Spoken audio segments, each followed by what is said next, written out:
Hello students. आज के अपने वीडियो में हम लोग साइंस के लाइट चैप्टर को आगे कंटिन्यू करेंगे, जिसका फर्स्ट पार्ट कल आ गया था और आज हम लोग इसको आगे कंटिन्यू करते हैं। वीडियो के लास्ट में हम लोग प्रीवियस ईयर क्वेश्चंस भी देखेंगे जो इस चैप्टर से पूछे गए हैं, ठीक है, वेदर इन बीपीएससी और यूपीएससी, और आप जो भी एग्ज़ाम दे रहे हैं, ठीक है। अगर आप बैंकिंग की तैयारी कर रहे हैं तो उसमें भी इस चैप्टर से क्वेश्चंस आते हैं, ठीक है। एक बार इस चैप्टर को पढ़ लीजिए तो 3 से 4 क्वेश्चंस आ सकते हैं एग्ज़ाम में। तो चलिए हम लोग स्टार्ट करते हैं। यहाँ पे सबसे पहले हम लोग पढ़ेंगे प्लेन मिरर के बारे में। हिंदी में कहते हैं समतल दर्पण। जो दर्पण हमारे घर में होता है उसको समतल दर्पण कहा जाता है। जैसे ये लड़के के घर में ये दर्पण लगा हुआ है, ठीक है, तो ये समतल दर्पण है। हम लोग अगर क्वेश्चन पूछता है घर में कौन सा मिरर यूज़ करते हैं तो प्लेन मिरर, ठीक है। मिरर जो होता है वो 3 तरह का होता है, जिसमें से ये पहला है समतल दर्पण। इस दर्पण में image is virtual and laterally inverted. जो इमेज बनता है वो वर्चुअल बनता है। वर्चुअल का मतलब कि जैसे ये लड़का यहाँ खड़ा है तो इसका इमेज यहाँ बन रहा है, अगर ये यहाँ से हट जाएगा तो इमेज भी हट जाएगा, ठीक है। तो ऐसी इमेज को वर्चुअल, हिंदी में काल्पनिक या आभासी, ठीक है, बस आभासी इमेज है, काल्पनिक है, रियल नहीं है ये। बस आप जब तक वहाँ खड़े रहेंगे तब तक ही हो रहेगा। आपका जो परछाई है वो आपका रियल तो नहीं है ना, ये बस वर्चुअल है। तो इमेज जो है वो वर्चुअल होता है। And laterally inverted. Laterally inverted का मतलब होता है कि पार्श्व परावर्तित, हिंदी में लिखते हैं इसको पार्श्व परावर्तित। मतलब जैसे कि ये जो लड़का है इसने अपने राइट हैंड को उठाया हुआ है तो आईने के अंदर जो इसका इमेज है उसका लेफ्ट हैंड उठा हुआ है, ठीक है। अगर राइट हैंड उठाते हैं तो लेफ्ट हैंड उठा हुआ रहता है। अगर ये बाल इस साइड से झाड़ेगा, आप लोग अपने घर में खुद करके देख लीजिएगा, अगर आप बाल राइट साइड से झाड़ रहे हैं तो आईना में वो लेफ्ट साइड से झाड़ा हुआ दिखाई देता है। तो इसको बोलते हैं लेटरली इन्वर्टेड।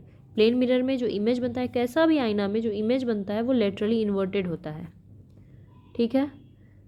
दूसरा है size of image is equal to object. Image का जो साइज होता है वो ऑब्जेक्ट के साइज़ के बराबर ही होता है। जैसे कि ये लड़का अगर 5 फीट 3 इंच का है तो इसका जो इमेज है वो भी 5 फीट 3 इंच का ही होगा। आपका जितना हाइट है आपका इमेज का हाइट भी उतना ही होता है, ठीक है, सेम सेम। आप अगर मोटे हैं तो आपका इमेज भी मोटा आएगा, आप पतले हैं तो आपका इमेज भी पतला। ऐसा नहीं कि आप मोटे हैं तो आपका इमेज पतला आएगा।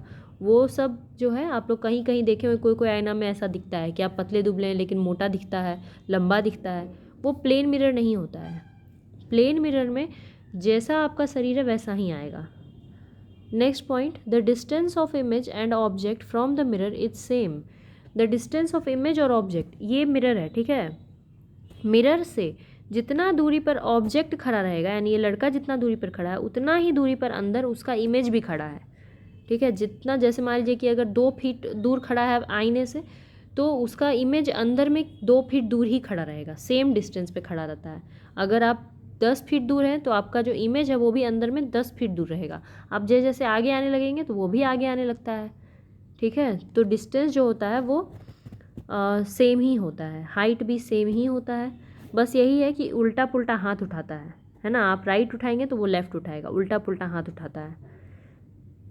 नेक्स्ट है if an object moves toward a plane mirror with speed भी। मतलब कि मान लीजिए ये एक आईना है और आप आईने की तरफ जा रहे हैं 5 मीटर पर सेकेंड की स्पीड से, तो यहाँ पे जो आपका इमेज खड़ा है वो भी आगे की तरफ आएगा, लेकिन वो दुगुने स्पीड से आता है। आप जिस स्पीड से जा रहे होते हैं वो दुगुने स्पीड से आता है।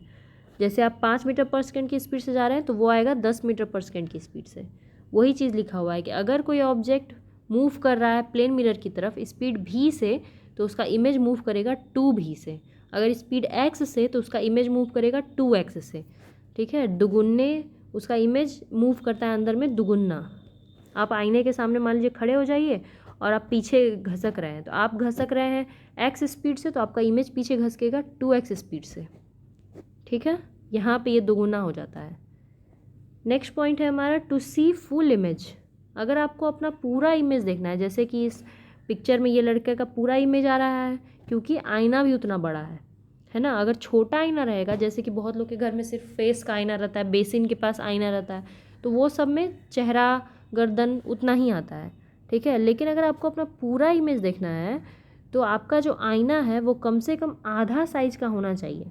जैसे आप अगर 6 फीट के हैं तो आपका आईना कम से कम 3 फीट का होना चाहिए, तो आपको अपना पूरा इमेज जो है वो अंदर में दिखाई पड़ेगा, ठीक है। अगर आप 4 फीट के हैं तो आपका आईना 2 फीट का होना चाहिए। तो आपके हाइट का आधा कम से कम आपका आईना का हाइट होना चाहिए, तो जो है इमेज दिखाई पड़ता है। नेक्स्ट है when 2 mirrors are placed parallel, जब 2 मिरर्स को एक साथ लगा दें, जैसे कि इधर एक आईना लगा दिए और इधर भी एक आईना लगा दिए और बीच में कोई खड़ा हो गया, ठीक है, मान लो कि ये मोमबत्ती ही जल रहा है, तो इसका कितना इमेज बनेगा? तो इसका इसमें भी बनेगा, इसमें भी बनेगा, फिर इस आईने का इसके अंदर बनेगा, इस आईने का इसके अंदर बनेगा, बनता जाएगा ना। Infinity, number of image is infinity. अगर 2 आईना के बीच आप खड़े हो जाइए, बहुत लोग, आप लोग पार्लर गए होंगे तो देखे होंगे कि दोनों साइड अगर आईना लगा तो कितना इमेज बन जाता है, ढेर सारा इमेज बनता रहता है ना। पार्लर में या बॉयज़ लोग का जहाँ हेयर कट होता है या गर्ल्स लोग का, तो वहाँ पे ये सब चीज़ दिखता है, ठीक है। यहाँ पे इस फोटो में दिखाया भी गया है कि इस कैंडल का ढेर सारा इमेज जो है वो बन रहा है, क्योंकि कैंडल 2 आईने के बीच में रखा हुआ है। ये क्वेश्चन पूछा हुआ है, ठीक है, बहुत इंपॉर्टेंट क्वेश्चन है। और नेक्स्ट है कि जब 2 मिरर को एक दूसरे के पैरेलल नहीं रखेंगे, ठीक है, पैरेलल का मतलब जैसे अभी बताएं कि एक आईना यहाँ, एक आईने यहाँ, आप बीच में खड़े हो गए, तो आपका ढेर सारा इमेज बनेगा। लेकिन अगर मान लीजिए कि एक आईना जो है वो, जैसे यहाँ देखो, एक आईना यहाँ इस तरह से रखा हुआ है और एक आईना यहाँ इस तरह से रखा हुआ है, दोनों एक दूसरे से सटा हुआ है, पैरेलल नहीं है ना, दोनों आईना एक दूसरे से सटा हुआ है, परपेंडिकुलर है, 90 डिग्री पे सटा हुआ है। 90 डिग्री का कोण बना रहा है ये दोनों आईना मिलके। तो यहाँ पे जैसे ये कैंडल रखा हुआ, तो इस कैंडल का कै गो इमेज बन रहा है, देखिए फोटो में 3 इमेज, ठीक है, 3 इमेज बनेगा, 1 2 3। तो अगर 2 मिरर परपेंडिकुलर रखा हुआ है, 90 डिग्री पे एक दूसरे के परपेंडिकुलर रखा हुआ है, लंबवत रखा हुआ है, तो 3 इमेज बनता है। और अगर एक दूसरे के समांतर सामने सामने रखा हुआ है तो फिर ढेरों इमेज बनता है, ठीक है। तो ये हमारा हो गया पूरा प्लेन मिरर के बारे में। बहुत ज़्यादा हम लोग डीप में बिल्कुल भी नहीं पढ़ने वाले हैं, ठीक है। जितना एग्ज़ाम में पूछेगा हमको उतना से ही मतलब है, आपको भी उतना से ही मतलब होना चाहिए। बहुत ज़्यादा अगर थेसिस करने लगेंगे तो फिर एग्ज़ाम तो क्लियर होगा नहीं, पता चला बाद में प्रोफेसर बनना पड़ रहा है, ठीक है। तो ये सब नहीं करना है, बस जितना पूछा जाए उतना ही पढ़ेंगे, दिमाग को ज़्यादा भरेंगे नहीं बेफालतू चीज़ से, ठीक है। नेक्स्ट है हमारा कनकेव मिरर। कनकेव मिरर, एक तो होता है सीधा आईना जो कि सीधा होता है, प्लेन मिरर जो हम घरों में लगाते हैं। दूसरा ये देखिए, ये दूसरे टाइप का आईना होता है जिसको बोलते हैं कनकेव मिरर, ठीक है। ये है कनकेव मिरर। केव मतलब होता है गुफा, ठीक है। तो गुफा की तरह आपको दिख रहा होगा ये, इसके अंदर घुस सकते हैं आप, ठीक है। तो ये हो गया कनकेव मिरर। हिंदी में कहेंगे अवतल दर्पण, हिंदी में इसको कहते हैं अवतल दर्पण। अब देखिए इसमें कनकेव मिरर में to see in large image, अगर किसी चीज़ का बड़ा इमेज देखना है, किसी चीज़ को बड़ा करके देखना है तो यूज करते हैं अवतल दर्पण का। हमेशा किसी चीज़ को अगर आप बड़ा करके देखना है तो अवतल दर्पण का प्रयोग करते हैं, ठीक है। We should keep the object in front of concave mirror, concave mirror के पास रखना चाहिए। और कहाँ रखना चाहिए? पोल और फोकस के बीच में। यहाँ देखिए ये फोकस है, ये पोल है, ठीक है। ये वाला पोल होता है आईना के अंदर बीच में, आईना के बीचों बीच पोल होता है और उसके सामने फोकस होता है। तो इन दोनों के बीच में अगर कुछ रहेगा तो उसका इमेज यहाँ, जैसे मान लो एक कैंडल यहाँ पे है तो यहाँ पे इतना बड़का वो कैंडल बन जाएगा, ठीक है। तो बड़ा इमेज दिखाई पड़ता है। जैसे कि देखो इसी फोटो में देखो तुम लोग, यहाँ देखो दांत का जैसे कि ये बड़ा इमेज बन रहा है ना। तो जब भी डॉक्टर लोग इसका प्रयोग करेगा, क्योंकि छोटा छोटा दांत है, दिखाई नहीं पड़ेगा अंदर कहाँ पे क्या हुआ है, तो डॉक्टर लोग इस चीज़ का प्रयोग करता है, ठीक है। तो मेनली एग्जाम में यूजेज ही पूछा था कि यूज क्या है, ठीक है। बाकी तो आप समझ गए कि बड़ा दिखना है, अगर आपको अगर लंबा ज़्यादा दिखना है तो आप जाइए और अवतल दर्पण के पास में खड़े हो जाइए, कनकेव मिरर के पास। अब क्वेश्चन देखिए यूज क्या क्या है। पहला होता है शेविंग ग्लास, ठीक है। पहला है क्या? सेविंग ग्लास, सेविंग करना है या मेकअप, सेविंग मेकअप कुछ भी ये सब करना है तो बड़ा आईना होना चाहिए, ताकि अच्छा से बड़ा चेहरा दिखेगा, अच्छा से मेकअप होगा, अच्छा से सेविंग होगा, ठीक है। तो सेविंग करने के लिए इसका यूज़ करते हैं। इन ऑप्थेल्मोस्कोप, यहाँ पे स्कोप होगा, ठीक है। Ophthalmoscope to examine eyes, ear, nose, teeth ETC by doctor, doctor जो है वो प्रयोग करते हैं। अगर डॉक्टर को आपके नाक के अंदर देखना है तो इसी टाइप का मिरर को जो है घुसा के देखेगा, ठीक है, उससे बड़ा दिखाई पड़ेगा। आँख देखना है, ईयर देखना है, ठीक है, टीथ देखना है तो इसका प्रयोग करते हैं ऑप्थेल्मोस्कोप का। उसमें लगा होता है अवतल दर्पण, कनकेव मिरर, ठीक है। नेक्स्ट, इन सोलर कुकर्स, ये सोलर कुकर है, ठीक है, सौर भट्टी, इसको हिंदी में भी सोलर कुकर ही बोलते हैं। ये एक अटैची टाइप का होता है, इसको खोलिए अटैची को तो सब साइड में इसमें आईना लगा हुआ है, यहाँ भी आईना लगा हुआ है, इधर इधर भी चारों साइड में आईना लगा होता है, बीच में यहाँ खाना, देखिए यहाँ खाना पक रहा है, ठीक है। तो कौन सा आईना, यही कनकेव मिरर, ठीक है, ये अवतल दर्पण, इसका ही प्रयोग करते हैं। और हेडलाइट में, सर्च लाइट में या टॉर्च वगैरह में भी इसका ही प्रयोग करते हैं, अवतल दर्पण का, ठीक है। जहाँ जहाँ से लाइट निकलता है सोच लो कि वहाँ वहाँ अवतल दर्पण का ही प्रयोग करना है, ठीक है। अब हम लोग चलते हैं नेक्स्ट, देखते हैं। नेक्स्ट है हमारा कन्वेक्स मिरर। कन्वेक्स मिरर कैसा होता है, ये इस तरह से होता है, ठीक है। कन्वेक्स मिरर हिंदी में कहते हैं उत्तल दर्पण, उत्तल, उत्तल नाम से समझो कि उठा हुआ है, तो इसीलिए इसको उत्तल बोलते हैं, ठीक है। एक साइड में ये इस तरह से उठा हुआ है तो उत्तल हो गया। अब वो वाला क्या था, उठा हुआ नहीं था, वो अवतल था, ठीक है। वो कनकेव, गुफा की तरह था, केव, और ये वाला गुफा नहीं है, ये उठा हुआ है तो उत्तल दर्पण है, कन्वेक्स है, ठीक है। It always form erect and diminished image, अगर किसी को अपना छोटा इमेज देखना है तो उसको खड़ा होना होगा कन्वेक्स मिरर के पास, ये हमेशा छोटा इमेज दिखाता है।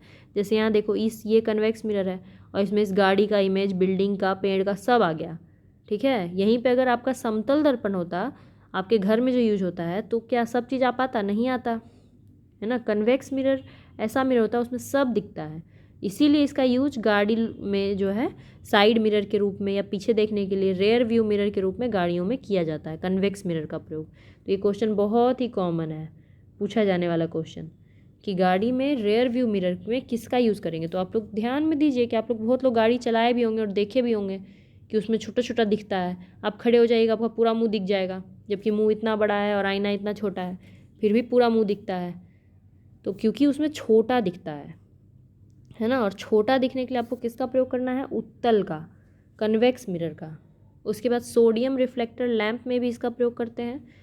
Blind spot on the road, road पे कोई ब्लाइंड स्पॉट है, ठीक है, इस तरह इसको ब्लाइंड स्पॉट बोलते हैं। जैसे रोड जा रहा है फिर उधर चला गया, उधर से कौन, मान लीजिए आप इधर से गाड़ी लेके जा रहे हैं तो उस साइड से कौन गाड़ी आ रहा है आपको पता नहीं, आप इतना स्पीड में जाएंगे, उधर से वाला इतना स्पीड में आएगा, दोनों टकरा के खाई में गिरेगा, तो इसको बोलते हैं ब्लाइंड स्पॉट, है ना। तो ऐसे जगह पे कॉर्नर पे एक बड़ा सा शीशा जो है वो लगा दिया जाता है, उस शीशा में आप जा रहे हैं, शीशा में आपको दिख जाएगा कि उधर से गाड़ी आ रहा है।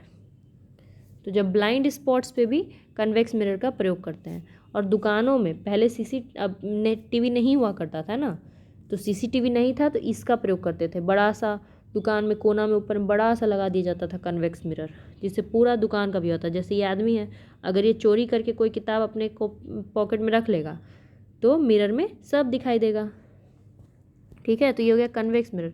मेनली एग्जाम में रेयर व्यू पूछा जाएगा कि गाड़ी के वाहन में कौन सा मिरर लगता है, तो कन्वेक्स मिरर। आप एक याद कर लीजिएगा ना कि गाड़ी के वाहन में लगता है उठा हुआ उत्तल दर्पण, जिसके पास गाड़ी है जाके छू के देख लो, अपने आप एक्सपेरिमेंट कर लो, देख के देख लो, है ना, एक्सपेरिमेंट से याद हो जाएगा अगर कोई कन्फ्यूजन है तो कन्वेक्स मिरर जो है वो गाड़ियों में, वाहन में लगता है साइड मिरर के रूप में। तो बस इतना आप याद कीजिए, तो बाकी सब उत्तल, बाकी सब आपका क्या है, अवतल वाला। देख लीजिए अवतल में, देख लीजिए क्या क्या था, सेविंग के लिए, डॉक्टर के पास, सोलर कुकर, है ना, टॉर्च, सर्च लाइट, ये सब, ठीक है। इस सब में कंफ्यूज मत होइएगा। नेक्स्ट है हमारा लेंस। लेंस दो टाइप का होता है, ये उठा हुआ है इसीलिए इसको उत्तल लेंस कहेंगे, कन्वेक्स लेंस, और ये गुफा की तरह है दोनों तरफ से तो इसको कहेंगे कनकेव, कनकेव लेंस, ठीक है। इसमें जैसे दो मिरर को आपस में जोड़ दिया गया है तो हो गया कन्वेक्स और ये हो गया कनकेव। एग्जाम में एक ही क्वेश्चन पूछा जाता है कि ऐसा unit of power of lens, जैसे आप लोग को चश्मा लगता है तो उसमें लेंस लगा होता है, तो पूछते हैं कितना पावर है, तो कोई बताता है 2.5, 3.5, पूरा नहीं बोलता है, 2.5 डायोप्टर, है ना। पावर जो है उसमें डायोप्टर लगाना होता है। जैसे 2.5 क्या कहेंगे, 2.5 पूछेंगे कितना पावर है तो कहेंगे 2.5 kg, ऐसा हो सकता है, नहीं, उसका कुछ ना कुछ तो यूनिट होना चाहिए ना, तो 2.5 डायोप्टर, ठीक है। पावर जो होता है लेंस का वो होता है 2.5 डायोप्टर, और पावर का फॉर्मूला होता है 1/f, बस बताने के लिए बता दिए, पूछेगा कोई ज़रूरी नहीं है। f का मतलब फोकस, सबका अपना अपना फोकस होता है, सारे लेंस का, सारे मिरर का। जैसे इसका फोकस जो है वो इस साइड में यहाँ पर होता है f, और इसका फोकस जो है वो इस साइड में यहाँ पर होता है। ठीक है, तो अब क्वेश्चन है कि किसका फोकस पॉजिटिव होता है और किसका निगेटिव होता है। जिसका ईस्ट साइड रहेगा ना, ईस्ट साइड, उसका पॉजिटिव होगा, और जिसका ईस्ट साइड उल्टा साइड रहेगा उसका निगेटिव। हम लोग जब लिखते हैं कॉपी में तो इधर से लिखना शुरू करते हैं, इधर से लिखते हैं, तो ये पॉजिटिव साइड हुआ। उल्टा लिखेंगे तो निगेटिव हो जाएगा। ठीक है, तो पावर इसका कनकेव का पावर ईस्ट साइड होता है, इसीलिए निगेटिव होता है। ईस्ट साइड होता है तो पॉजिटिव होता है। ठीक है, इस तरह से आप लोग याद कर सकते हैं। पावर ऑफ गॉगल्स, बस बताने के लिए बता दिए, पूछ सकता है। गॉगल्स का पावर 0 डायोप्टर, क्योंकि पावर होता ही नहीं गॉगल्स वगैरह में। ठीक है, अब हम लोग क्वेश्चन देखना स्टार्ट करते हैं। आप लोग को इस सब का आंसर देना। आप लोग कमेंट में जो है आंसर देंगे, 5 नंबर जो भी क्वेश्चन का नंबरिंग है उसके हिसाब से आप लोग आंसर देंगे। ये सारा क्वेश्चन जो है बीपीएससी में पूछा हुआ है। ये देखिए, कल हम आप लोगों को बताए थे, इसमें से चूज़ करना है करेक्ट स्टेटमेंट कौन सा है। रेड लाइट का वेवलेंथ लेस देन, कम होता है वॉयलेट लाइट से। आपको बताना है सही या गलत। रेड लाइट का वेवलेंथ ज़्यादा होता है वॉयलेट लाइट से। वॉयलेट का वेवलेंथ ज़्यादा होता है ग्रीन लाइट से, और वॉयलेट का वेवलेंथ ज़्यादा होता है येलो लाइट से। तो हम 2 ही बताए थे, रेड और वॉयलेट, और बताए थे कि सबसे ज़्यादा वेवलेंथ जो है वो रेड का होता है और वॉयलेट का सबसे कम होता है। तो आंसर क्या हो गया, बी नंबर। Wavelength of red light is more than violet light. Red light का वेवलेंथ अधिक होता है, ठीक है, वॉयलेट का कम होता है। वेवलेंथ रेड का अधिक होता है।